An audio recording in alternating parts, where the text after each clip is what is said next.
All right, let's get started here. And if anybody joins, then we can go from there. All right. So a couple of things came up this week talking to some fellas, right?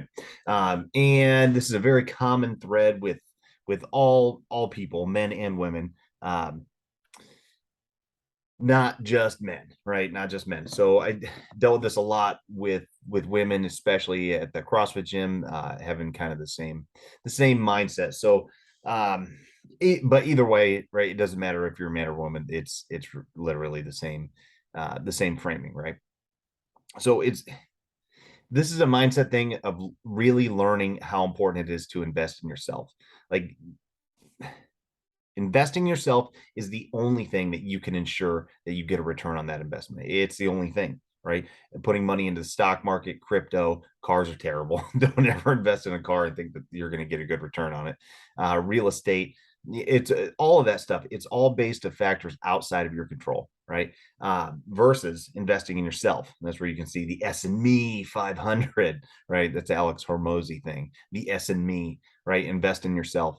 It's the only thing that you can count on because you can guarantee that you get out what you put in, right? It's the only thing. Everybody else is operating off of hopes and dreams that they think they know what the market is going to do, and it's all these outside factors. But it's a trade-off because, like, you can get a big return if you choose the right stock, but you're really not in control of that money anymore. Once you put it down, it's just out there somewhere, right? Hoping and praying. Versus if you double down on your physical health and your mental health, then you will get a return on that. Now, what kind of return? What kind of return? What does that mean? Right? Finding products and coaching that will help you develop those aspects of you and that will propel your ability to perform, and that makes strides in your profession as well as your personal life, right? In every aspect. So it's kind of like what we used to talk about in CrossFit, like um, CrossFit with regards to like the tactical population, right? Um, the human body is the chassis of every weapon system. So if you make your chassis stronger, right? If you make the chassis better, then everything that goes on that chassis will perform better, right? It's the chassis of every single weapon system, from a pistol to a knife to a tank to a plane. Like, your body is operating this stuff, right? So if you double down on your physical health and your mental health, everything that you're doing will get better. That is a guarantee, right? So that's what I talk about when it's like, all right, double down on yourself, invest in yourself. Like, you really have to look at it like this. If you don't see the value of investing in yourself, and you don't see that, like, learning how to train and lifting and getting stronger and getting mentally tougher and getting, see, like, if you don't see the value in that, from an actual investment standpoint, then you're just going to be a little bit of weight here off, a little bit weight back on, and then maybe a lot of weight off, and then a lot of weight back on. Like, it'll be this constant up and down. And that's the biggest thing that, talking to guys, is that we have to eliminate this up and down. We need to develop a consistent way of living, right? And a consistent way to maintain, because it's not a weight loss thing. Most people can lose weight. It's keeping it off. That's the issue. All right. Becoming stronger and healthier will allow you to grow yourself, your body, your mind, your finances, right? And it will give you the ability to work harder for longer. That's what sometimes we don't always understand, is that you will be able to work harder for longer in your profession. So, it's like, well, I don't work in a job that I need my body. Well, yeah, you do. You just don't see it that way. Like, if you can perform your tasks for longer, then you can work longer and you don't get tired. Like, you're going to get promoted, you're going to put more hours in, you're going to get more overtime. Like, those things will happen, right? And you'll be able to recover from things like sickness and injuries and more quickly, and you'll be off of work for less time. So if I get sick and I'm off for a week, and you get sick and you're off for a day, like, who's going to make more money? The guy that's off for a day, like, without a doubt, regardless if you have sick time or not. The guy that uses less sick time and the guy that puts more time in at work, is gonna make more money. Like, gonna happen. That's a lot of times what we do. We trade time for money, right? So, you can't just sick day your way through it and expect it's going to be all right. Then when you get back, you're going to be, not going to be doing as good of a job.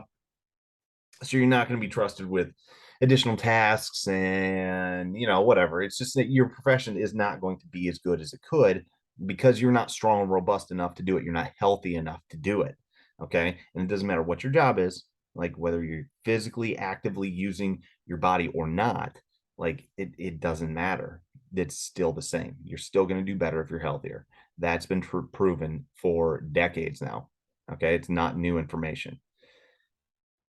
Becoming more confident and resilient in yourself and who you are makes you a more valuable asset to your employer. That is also true, right? If you are more confident in your skill sets, in your mindset, and who you are and where your lines are, you will become a leader and you will be an asset to your company. That's, again, just truth. Okay. Where are we at? All right. So becoming an asset. I hope that makes sense.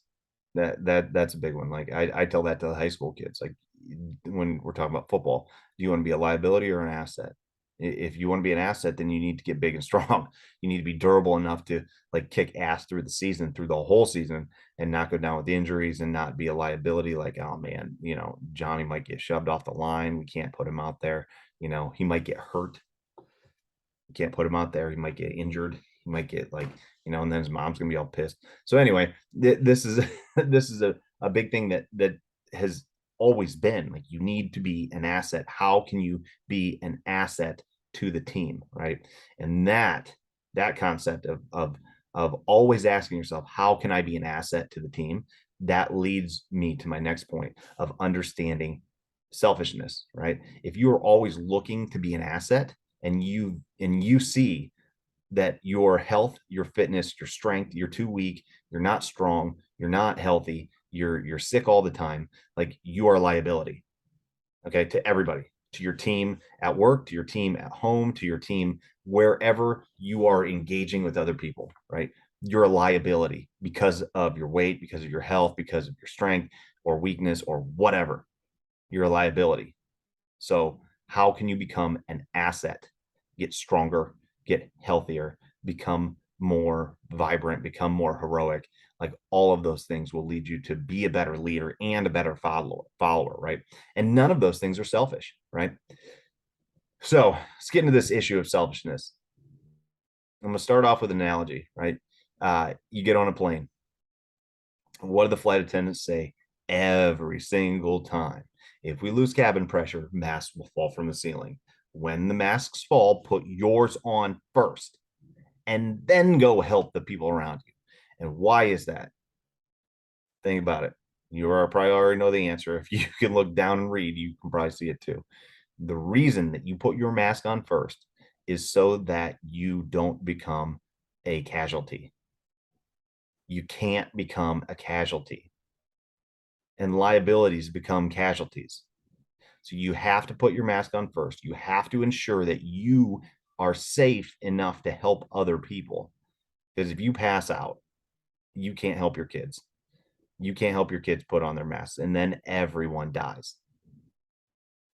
So you have to. It's not an option. This is not like up for debate.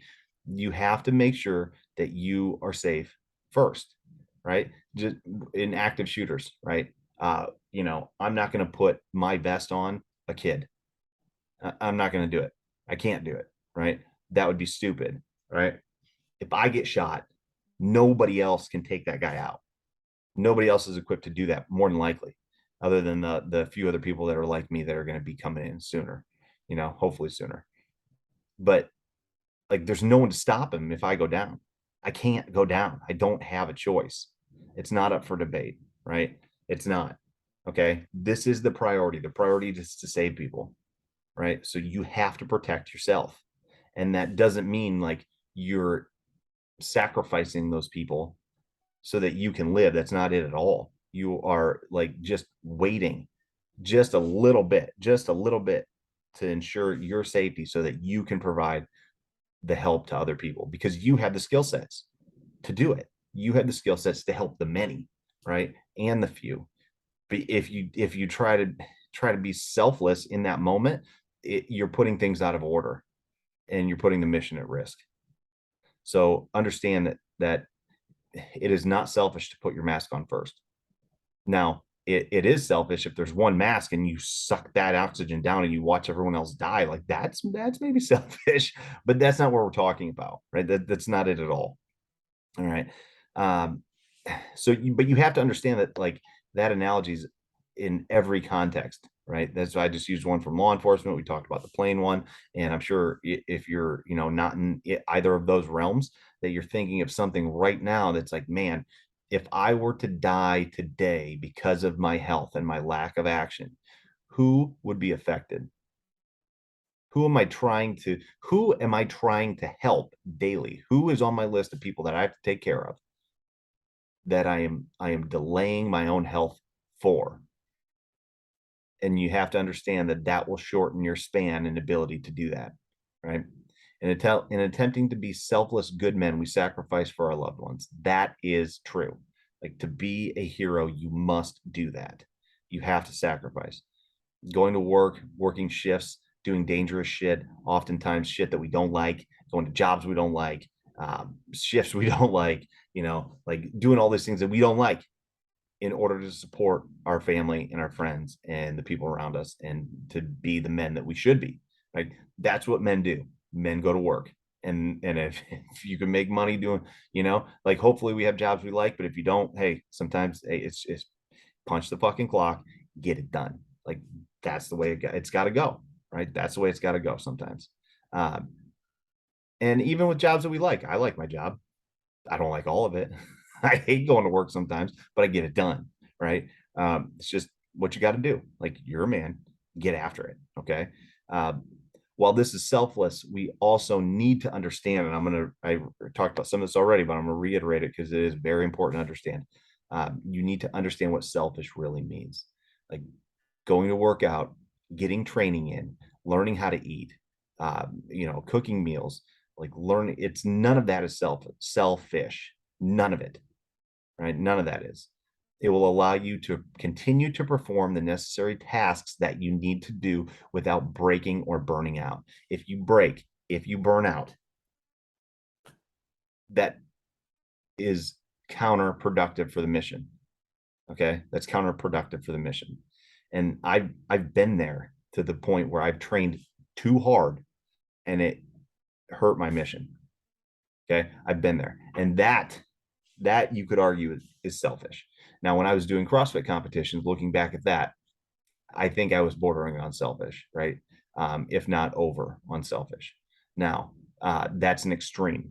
So extremes are where you get into trouble. If you're in this middle ground, you're probably all right. Okay. But if you're extremely like procrastinating and extremely lazy when it comes to working out because you're calling it selfish, then you're actually being selfish.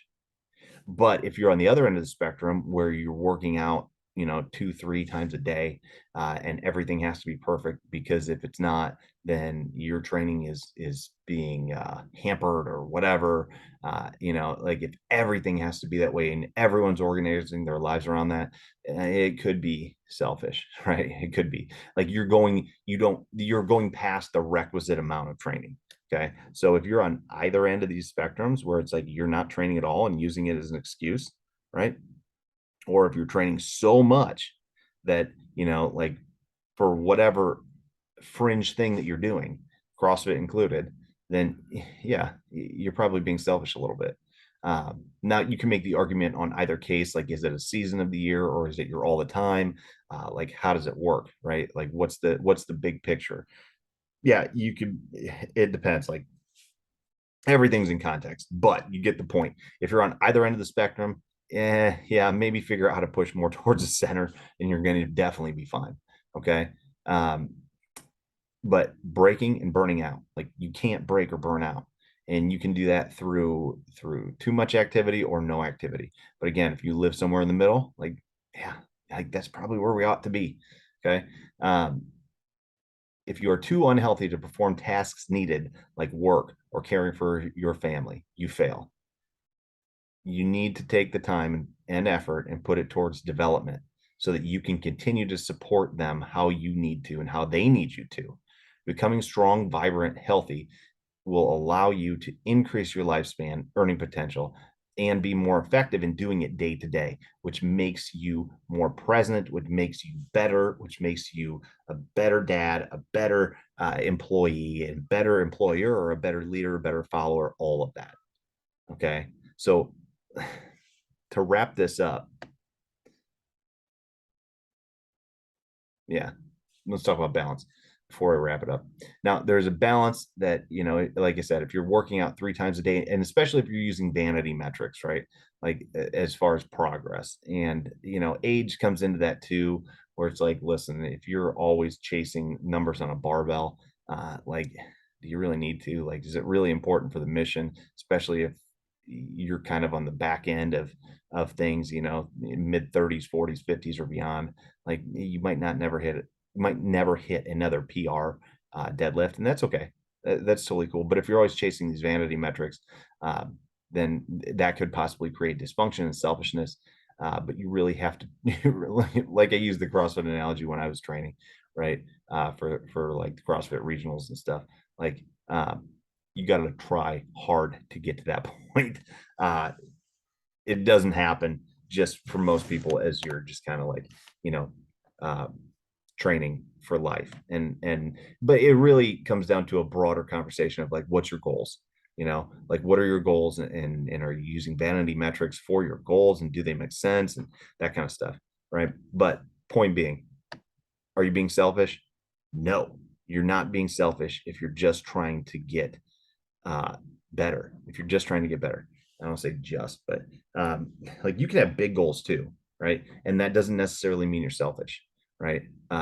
But the way you go about attacking those, that can often dictate, like, all right, if I need 3 hours of training a day and I need my food to be on point because I have a goal of powerlifting, let's say, like, cool, that's fine. Like, that is something you can do, but you can't make everyone else revolve around your life that way. You're going to have to make constant sacrifices for you in your life, not other people's. And that will help negate the selfishness of it. And again, like when I was doing CrossFit, I did some of that, but I didn't do all of it. And if I went back and did that today, I would probably do things differently, um, in a lot of ways. So big goals don't necessarily mean selfish, right? It's how you go about attacking those goals. And that's kind of another conversation. But point being here, having the desire to get in shape, lose weight, become stronger, become healthier, right? None of those are selfish. Zero of those are selfish. And actually, it is more selfish to say that you're not going to do it because those things are selfish. Like, that's actually like a way that your mind is sabotaging you, right? And there's some deeper stuff that we got to get through on that. But again, it's not selfish, and you have to look at yourself as the investment, because that will increase your longevity, that will increase your effectiveness, and that will increase all the things that you are trying to do as a heroic man, right? We have to build on those. Okay. So that said, I'm done. Get after it. And let me know if you guys got questions. It's week 4, last week. All right. Later.